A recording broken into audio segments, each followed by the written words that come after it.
জিতে গেছি আমরা অবশেষে ভাই। বাংলাদেশের লাস্ট কবে এরকম টি-20 পারফরমেন্স দেখছি আমি ভুলে গেছি।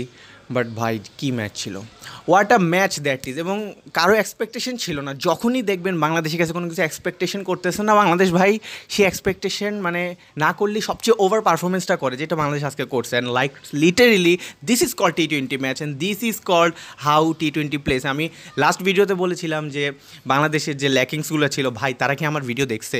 লাইক লিটারেলি কীভাবে সেই জিনিসগুলো ইম্প্রুভমেন্ট করে একটা প্রপার টি-20 ম্যাচ খেলে দিল আজকে। প্রথমে একটু কথা বলি, বাংলাদেশ তিনটা ম্যাচই বাংলাদেশ প্রথমে ব্যাটিং করে এবং দুইটাতে ডিসেন্ট পারফরমেন্স। বাট ভাই যখন সিরিজ জিতে গেছেন তখন আসলে আমি মনে করছিলাম যে কিছু প্লেয়ারকে দিয়ে ট্রাই করানো হবে, একটা প্র্যাকটিস চলবে এবং বাংলাদেশ এতটা সিরিয়াস হবে না। কিন্তু ভাই কী খেলছে এটা ভাই, oh my god, what the match that is.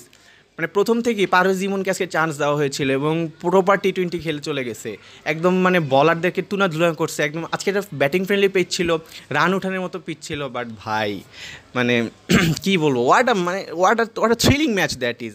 বিশেষ করে finishing, Jaker Ali consistency performance দিতেছে। জাস্ট দুইটা ম্যাচে তার পারফরমেন্সটা মোটামুটি ড্রপ ছিল, এছাড়া তার পুরো সবগুলো পারফরমেন্স আউটস্ট্যান্ডিং ওডিআই থেকে শুরু করে।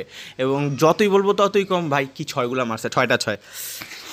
বাংলাদেশি কোন ব্যাটসম্যানকে এইভাবে 6 মারতে দেখছেন লাস্ট কিছু বছর মধ্যে? এটা আমাকে একটু কমেন্টে জানান, অবশ্যই জানাবেন। যদি না দেখে থাকেন সেটাও জানাবেন, কারণ ভাই this is called class, this is called আসলে ট্যালেন্ট। এবং অসাধারণ একটা ইনিংস খেলে একটা পুরো মানে ওদের বলারদের ক্যারিয়ার খেয়ে দিছে। বাংলাদেশ বলারদের যেরকম ক্যারিয়ার খেয়ে দেয় অন্যান্য ব্যাটসম্যানরা, এরকম আছে বাংলাদেশের ব্যাটসম্যানরা ক্যারিয়ার খেয়ে দিছে। এবং মারাত্মক একটা টোটাল 189 রানের একটা টোটাল বাংলাদেশ সংগ্রহ করে এবং বলিংয়ে আসে। এবং তখনও মনে করছিলাম যেহেতু ব্যাটিং ফ্রেন্ডলি পিচ, মানে ওয়েস্ট ইন্ডিজের ব্যাটারদের থেকে এক্সপেকটেশন ছিল যে তারা খেলবে, ভাই তারা খেলতেই পারে না। টোটালি বাংলাদেশ আসার পর যেভাবে প্রথমে ব্রেক থ্রুগুলো নিয়ে নিয়েছে, ব্র্যান্ডন কিংকে আউট করছে, জনসন চার্লসকে একটা রান আউট করছে। ইতিহাসে প্রথমবার হয়তো জনসন চার্লসকে এভাবে মানে রান আউট করতে পারছে বাংলাদেশ খুবই ডেঞ্জারাস পজিশন থেকে। প্লাস উফ কী বলবো, শেখ মাহিদি আবারও ব্রেক থ্রু। ভাই এই ছেলেটা ব্রেক থ্রু নিবেই, 2টা উইকেট পাওয়ার প্লের ভিতরেই নিবে, বা মানে নিবে তার প্রথম ব্যাটসম্যানদেরকে তাদের টার্গেট করা থাকে। নিকোলাস পুরানকে আমার মনে হয় আইপিএল টিমরা অবশ্যই চাইতেছে যে তাকে ব্যাক করাই দিতে। তার পারফরমেন্স দেখে বাংলাদেশের সাথে অবশ্যই তারা মনে হয় রিগ্রেট ফিল হতেছে যে কেন নিকোলাস পুরানকে কিনছিলাম।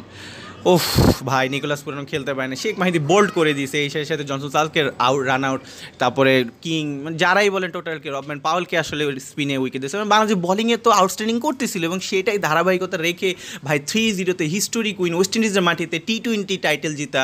ইটস সো কমপ্লিকেটেড, আসলেই কমপ্লিকেটেড একটা বিষয়। 2বারের ওয়ার্ল্ড চ্যাম্পিয়ন এবং যারা আছে মোটামুটি ভালো খেলে তাদের মাটিতে, বাট তারা খেলা ভুলে গেছে বাংলাদেশের সাথে এসে খেলে এবং বাংলাদেশ 3-0 উইন জিতে গেছে পুরা সিস্টেম। এবং শেষ ভালো যার সব ভালো, তার বাংলাদেশ ওয়েস্ট ইন্ডিজ সফরটা ভালো মতোই শেষ করতে পারলো। এবং এক্সপেকটেশন যেখানে করবেন না, আমি বলছিলাম যে বাংলাদেশকে সাথে এক্সপেকটেশন করেন না, বাংলাদেশ খুব ভালো খেলবে, সেটাই খেলছে। সো গাইজ আপনাদের কি মনে হচ্ছে অবশ্যই কমেন্টে জানান। কংগ্রেচুলেশন বাংলাদেশকে কমেন্টে জানাই যান। দেখা হচ্ছে নেক্সট ভিডিওতে। ভালো থাকুন, সুস্থ থাকুন, আমাদের সাথেই থাকুন।